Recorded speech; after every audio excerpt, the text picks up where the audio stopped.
Assalamualaikum warahmatullahi wabarakatuh.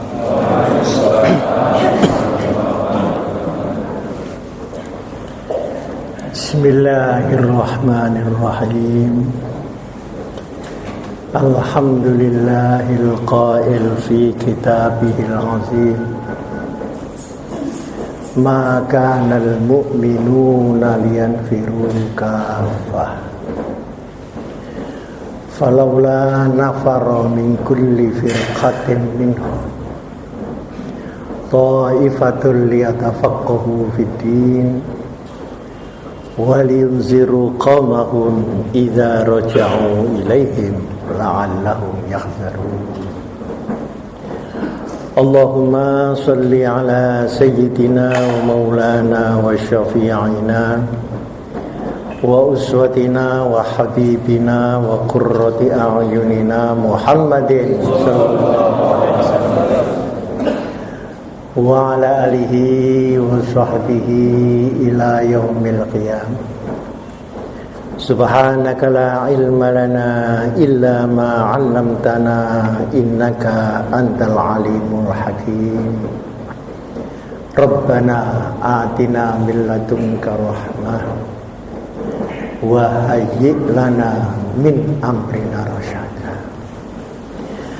Hadratul muhtaramin, ashabal fadilah, para alim ulama, para mursyidin, semua yang saya muliakan, para jamaah thariqah yang berbahagia. Kesyukuran kita kepada Allah, di mana para pembawa Islam pada abad pertengahan masuk ke Indonesia dengan konsep yang lengkap. Ada ajaran tentang tauhid, ada ajaran tentang ibadah, ada ajaran tentang syariah,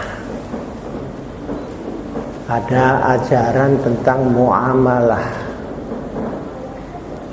ada juga ilmu fikih diajarkan, ilmu dakwah diajarkan, dan ilmu tasawuf. Ada juga ajaran tentang jihad fi sabilillah. Tapi semuanya itu dirangkai di dalam sebuah aturan yang serasi, tidak bertabrakan antara satu dengan yang lainnya.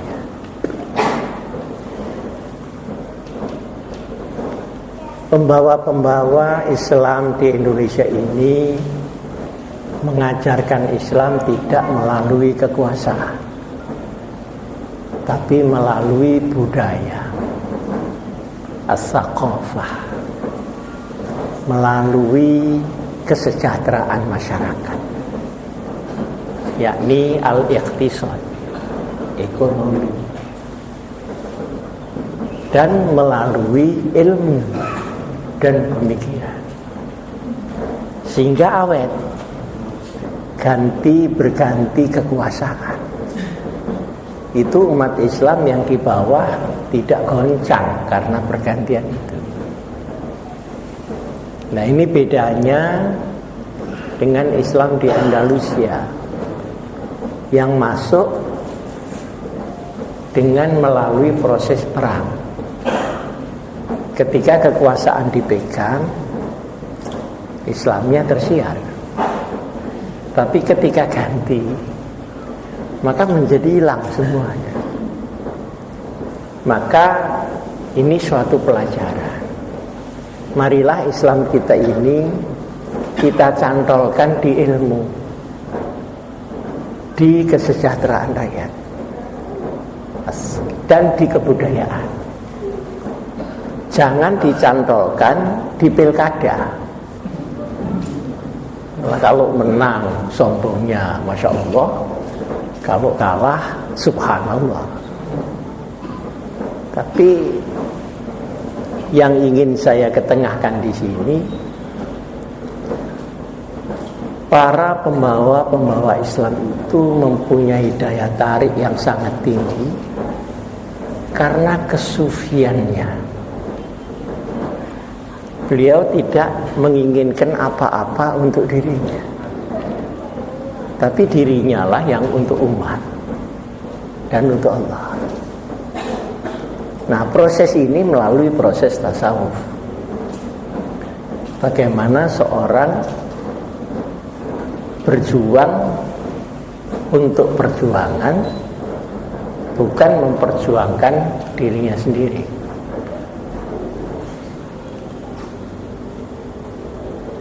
Jahidu fi sabilillah bi amwalikum wa anfusikum. Berjuanglah kamu di jalan Allah dengan menggunakan hartamu dan menggunakan dirimu. Nah, di dalam diri itu ada apa saja? Ada pikiran, ada tekad, ya, ada keberanian, ada persatuan, dan bi amwalikum dan hartamu. Nah, belakangan ini kebalik. Wajahidu fi sabilillah li amwalikum. Banyak yang berjuang untuk mencari harta, bukan dengan mengorbankan harta. Nah,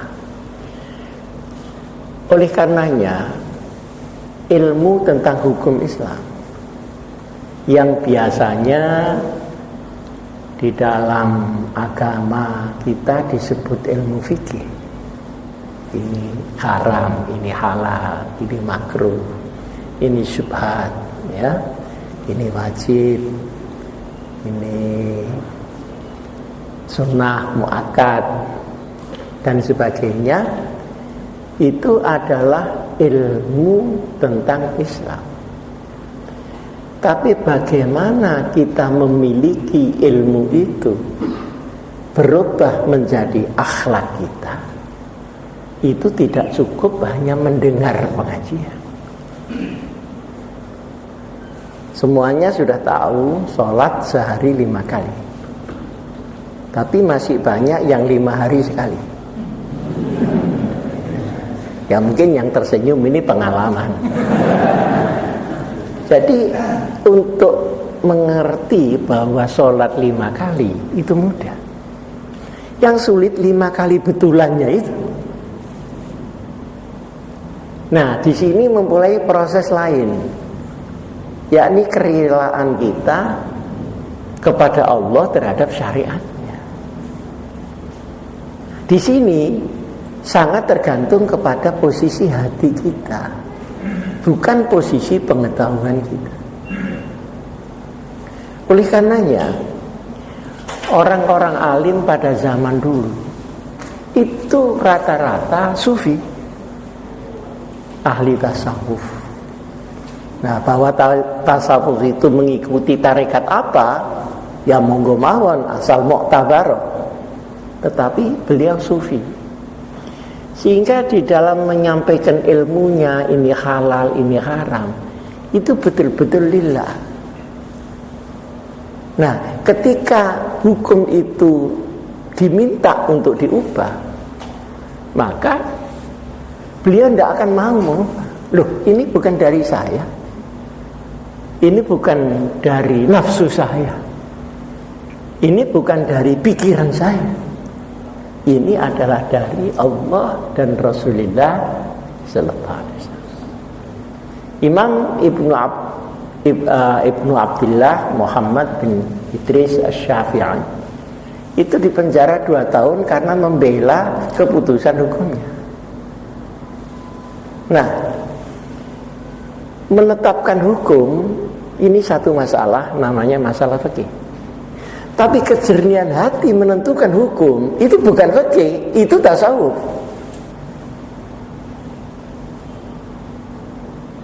Nah, sekarang sama-sama orang alim di dalam ilmu fikih, dengan hati yang tidak sama, itu jawaban bisa tidak sama. Kiai, ini hukumnya apa Kiai? Nah, sampean minta yang mana? Jawabannya mau minta yang berat, ada yang cukupan. Loh, kok bisa begitu, bagaimana? Dan kadang-kadang itu berubah sesuai dengan kepentingan orang, tidak kepentingan Allah. Nah, ini yang memberesi adalah tasawuf. Ada di Kediri, ini satu contoh. Bahsul Masail tentang rokok. Bahsul Masail itu fikih kan? Ilmu hukum Islam. Maka rokok diputuskan makruh tahrim. Makruh tahrim itu artinya dihindarilah karena mendekati haram. Tahu-tahu anggotanya itu ada yang punya pabrik rokok. Usul, kalau ini rokok saya dimakruhkan, kantor NU itu tidak jadi, karena yang nyokong saya. Pabrik rokok itu namanya Minna, M-I-N-N-A. Berunding lagi, Pak. Berunding lagi. Akhirnya diputuskan beda. Rokok makruh tahrim kecuali Minna.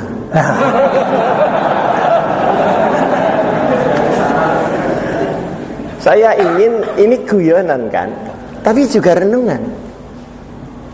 Jadi hukum itu belum selesai. Baru selesai ketika keikhlasan yang menyangga hukum itu baik hukum agama, hukum umum sama.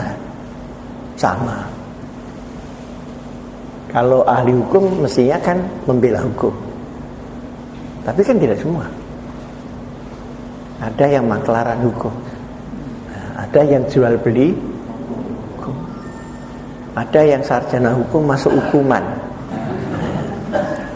Jadi sebetulnya yang membedakan itu di mana? Adalah di posisi hatinya. Nah, memproses posisi hati itu tidak bisa lain kecuali proses tasawuf sufiyah itu. Itu bidang keilmuannya. Jadi orang ahli tasawuf itu tidak tertutup kemungkinan untuk dia ahli-ahli yang lain-lain. Yang penting dia bisa memberesi hatinya, meskipun pedagang, ya pedagang sufi. Misalnya dia petani, ya petani yang sufi. Kalau dia jadi umarok, ya umarok yang adil. Nah, begitu jadinya. Jadi tasawuf itu bukan sesuatu yang berdiri sendiri, terus tidak mau gabung sama sektor-sektor ilmu yang lain. Tidak begitu. Orang ahli-ahli ilmu pengetahuan umum pada zaman dulu seperti Al-Kindi, Al-Farabi, ada Ibnu Sina, itu mereka orang-orang sufi yang kemudian memikirkan ilmu alam, ilmu aljabar, ilmu ini, ilmu itu.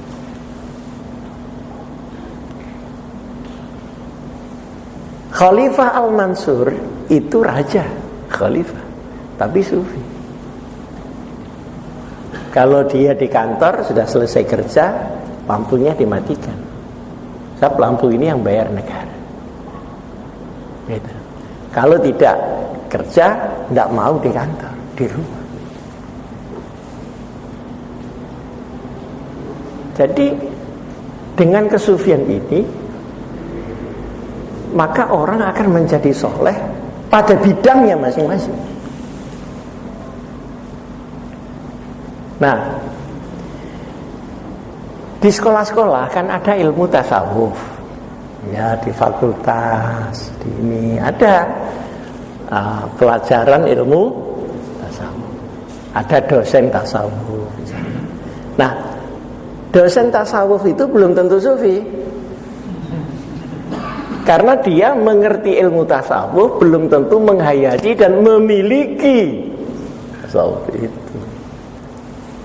Kalau orang sufi itu dikasih uang sama orang itu tanya, ini dari mana, untuk apa, supaya terang halalnya. Oh ini sampean yang ngoni saya, oh ini sampean untuk pondok saya, oh ini maksud saya sampean baca Quran. Itu yang jelas. Apa dagang, apa bayar utang, nama itu harus jelas, nama uangnya itu harus jelas. Nah, tapi kalau dosen tasawuf belum tentu begitu. Mungkin dia sufi, mungkin tidak. Kalau dosen tasawuf HR-nya terlambat, marah-marah dia. Loh, ini kok terlambat, saya sudah mengajar. Misalnya begitu. Jadi tasawuf sebagai sebuah malakah, sebagai pemilikan, itu diperlukan untuk meningkatkan ubudiyah dan tazkiyatun nafs.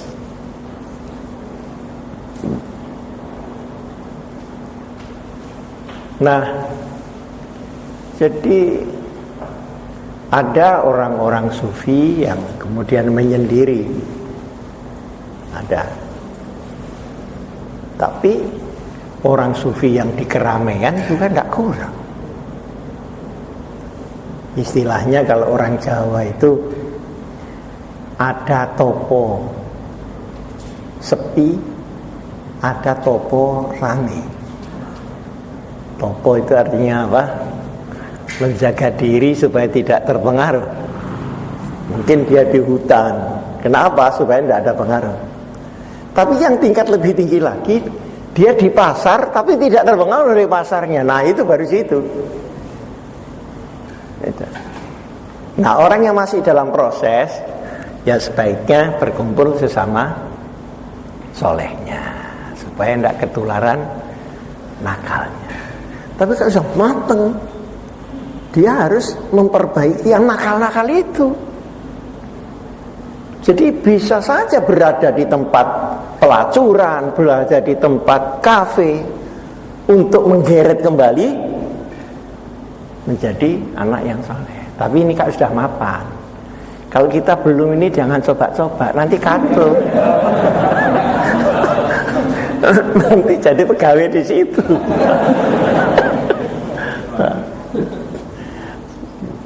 Ada juga yang menyendiri karena apa? Karena untuk menangkap sesuatu, getaran-getaran yang dia harus jauh dari orang.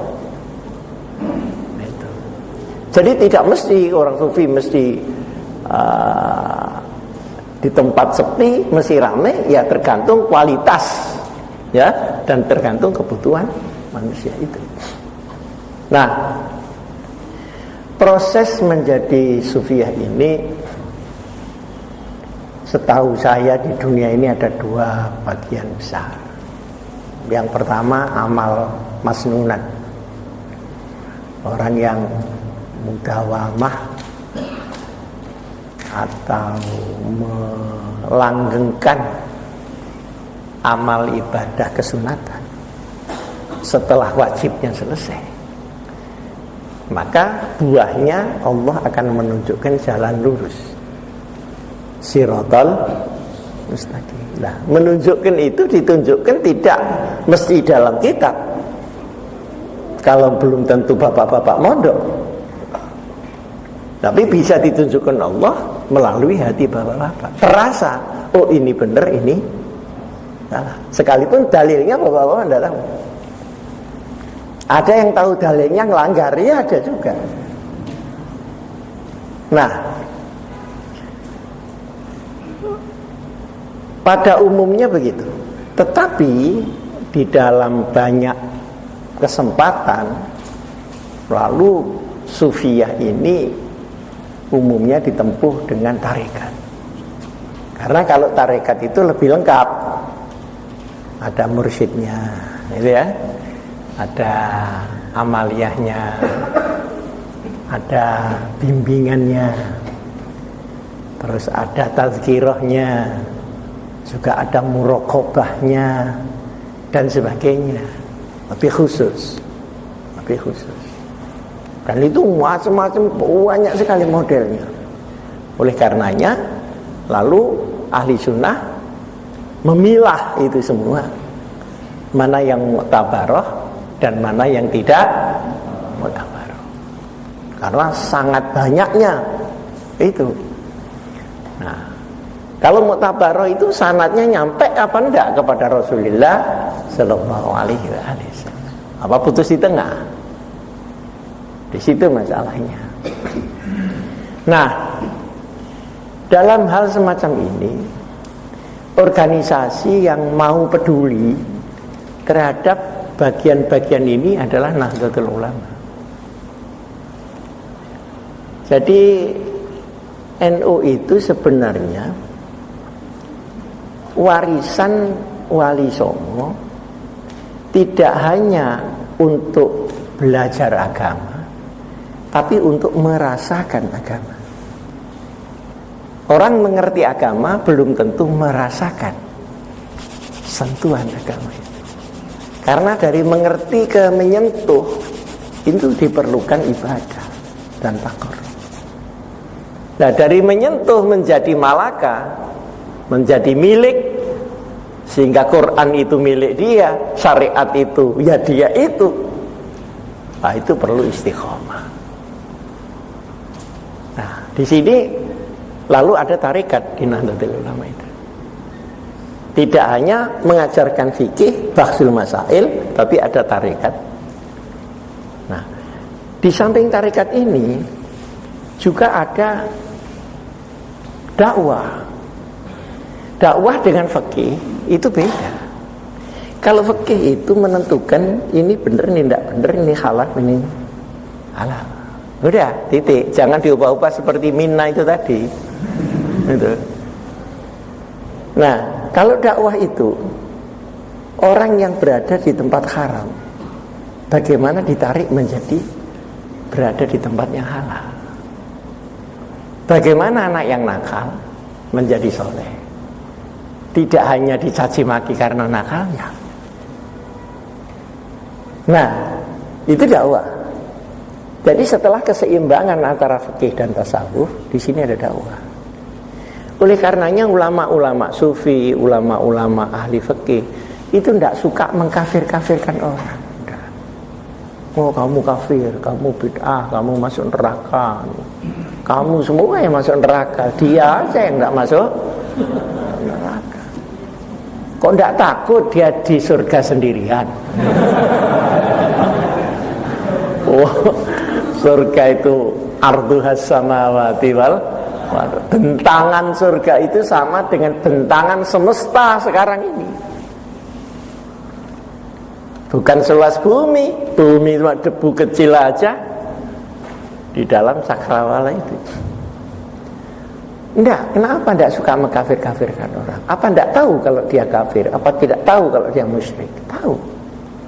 Tapi yang terfikir orang dai ahli dakwah itu bagaimana menarik yang kafir ini menjadi muslim, menarik yang musyrik menjadi tauhid. Kalau cuma divonis itu apa sulitnya? Nah, di sini diperlukanlah dakwah itu.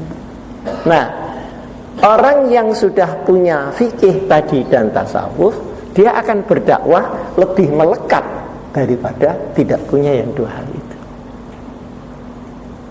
Karena dia menghadapi orang dengan santun, ikut mengurai kesulitan orang. Begitu dakwah itu. Oleh karenanya ulama-ulama itu tamunya banyak, itu tamu tetangga mengeluh. Ini misalnya istri saya kok tidak pulang, Kiai sudah 4 bulan.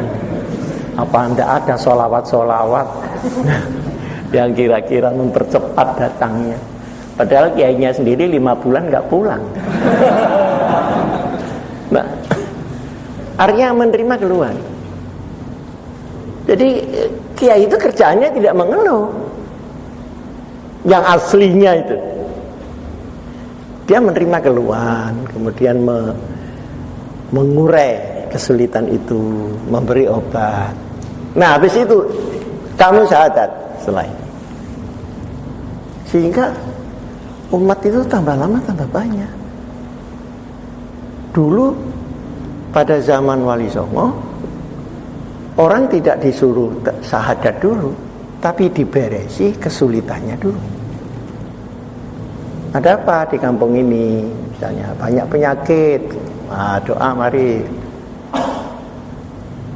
Wa nunazzilu minal Qur'ani ma huwa syifaa'un wa rahmatun lil mu'minin.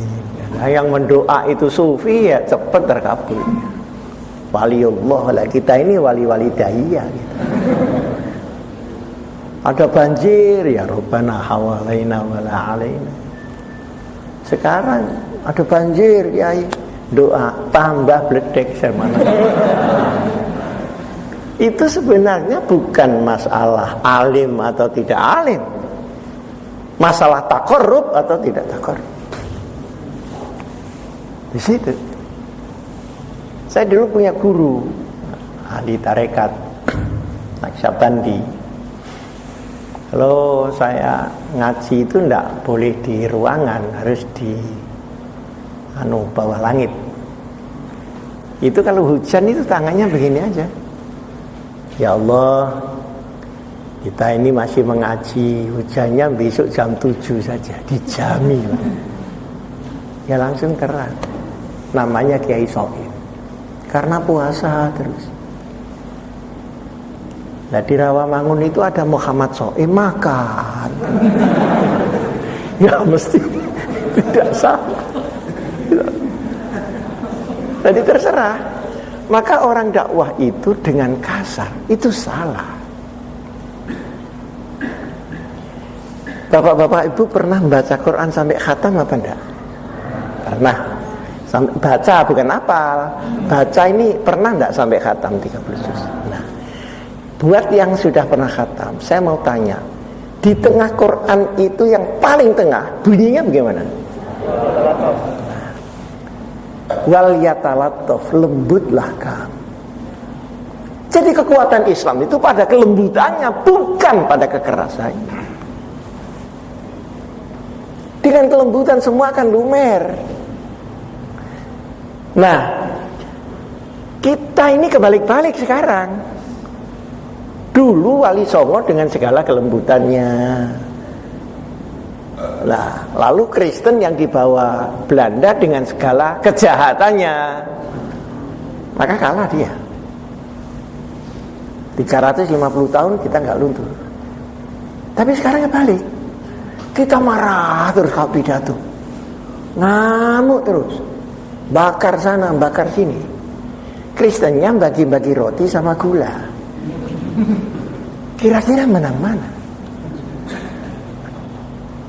Kata yang dengar waktu marah-marah, saya itu pingin gula bukan piring, marah-marah sampai.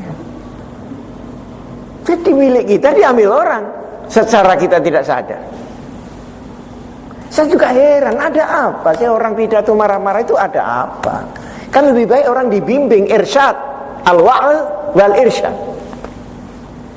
Marah, ayo bakar sana, ayo. Nah, terus bagaimana? Saya baru dari Rusia.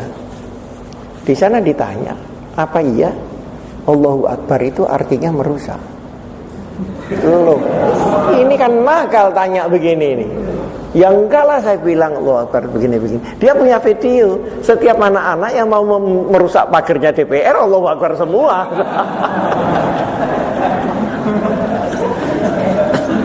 Nah, tapi itu bukan berarti kita tidak berani berjihad dengan fisik. Enggak, tetap. Coba kiai-kiai tasawuf yang dulu, Kiai Hasyim Asy'ari dan sebagainya, berani enggak melawan Jepang? Berani Pak, hidup atau mati.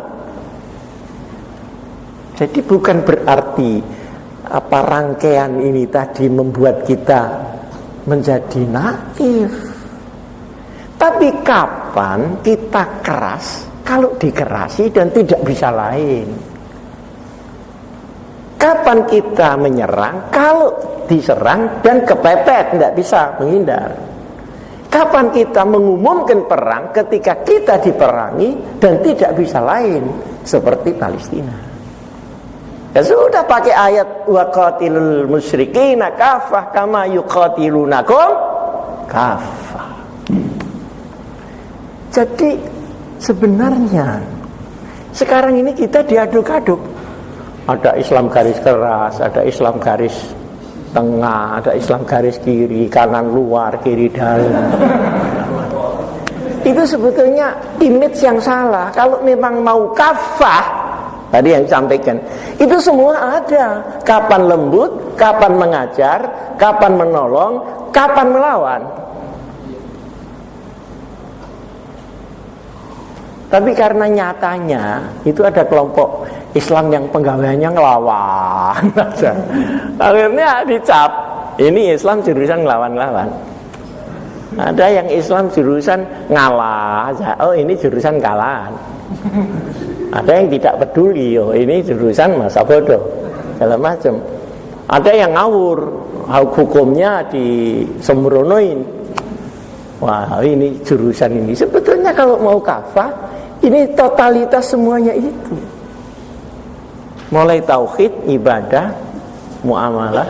Nah, muamalah ini akan menyangkut tata sosial kita. Itu tadi yang saya ceritakan kan kita.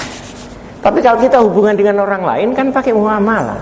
Hubungan dengan sesama muslim bagaimana, non muslim bagaimana, dan sebagainya. Tatanannya itu ada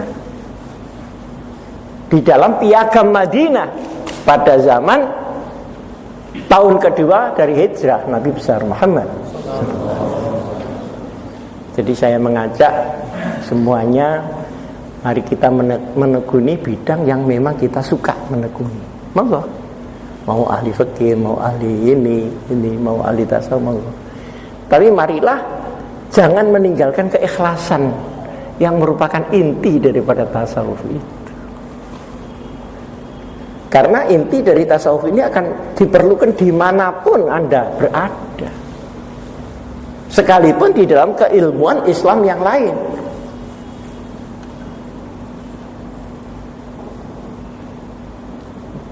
Dan jangan meninggalkan syariat.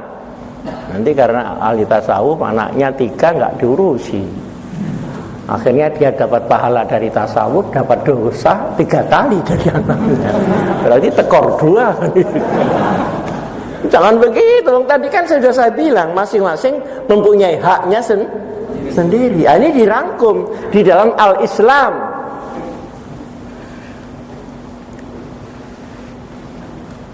Waktu zaman Rasulullah itu kan belum ada istilah fikih, tasawuf, itu kan belum ada tafsir. Yang ada ya Al-Islam aja. Quran yang dicatat, hadis tidak boleh dicatat, takut campur dengan Quran. Baru setelah Rasulullah tidak ada, baru sahabat ngumpul-ngumpulin itu. Jadi Quran itu orisinil karena ditungguin sendiri oleh Rasulullah Sallallahu Alaihi Wasallam. Tidak ada. Nah, baru setelah Rasulullah wafat, ini para sahabat-sahabat Rasul ini hidup melanjutkan Rasulullah, mulai ada hal-hal yang terjadi pada zaman Rasulullah tidak terjadi. Maka mulailah ada pemikiran di situ. Nah, pemikiran yang paling tinggi nilainya adalah pemikiran sahabat, karena beliau pernah hidup dengan Rasulullah. Itu jadi bisa membuat muqaranah atau komparasi yang sebaik-baiknya. Nah, setelah generasi ketiga, dengan sahabat juga putus, dengan Rasulullah juga putus, maka terjadilah pemikiran-pemikiran di dalam Islam. Mudah-mudahan apa yang saya sampaikan ini ada guna dan manfaatnya. Yang penting silakan menekuni pada bidangnya tanpa mengabaikan bidang-bidang lain yang memang diwajibkan oleh syariat Nabi besar Muhammad Sallallahu Alaihi Wasallam, sehingga kita bisa kafah kita bisa memberikan ibadah secara ikhlas, kita bisa hidup secara ikhlas, kita jadi pejabat secara ikhlas, pemimpin juga secara ikhlas, ya, jadi pedagang pun juga yang ikhlas, petani dan sebagainya, yang mengerti aturan-aturan Allah dan aturan hati nurani. Sebab di samping ada tasawuf yang berdasarkan syariat, berdasarkan agama, itu juga ada olah batin berdasarkan kebatinan. Itu hampir sama tapi tidak sama. Mereka misalnya dengan olah batin, mereka budi luhur dan sebagainya, tapi nyantolnya tidak kepada tauhid. Nyantolnya hanya kepada insaniyah, kemanusiaan. Lalu timbullah kebatinan segala macam. Nah ini gampang menyeleweng karena nggak ada tauhidnya. Nah ini yang menjadikan thariqah kadang-kadang keseret itu di situ. Kalau tidak muktabar dia. Saya pernah ikut orang kebatinan. Ini kemudian dia semedi. Ini aja terus 10 menit. Ada orang 10 apa 20. Setelah begini, kamu lihat apa? Oh. Saya lihat ada kuda, tidak ada kakinya. Oh, yang kamu ada kaki, tidak ada kudanya. Terus dimaknai sendiri, dianu sendiri. Terus itu dasarnya apa? Yang ada di dalam angan-angan itu kan banyak. Bisa dari keinginan yang tersumbat, maka dia keluar menjadi angan-angan. Karena dia lama nggak punya uang, lalu ngipi dapat uang banyak, begitu misalnya.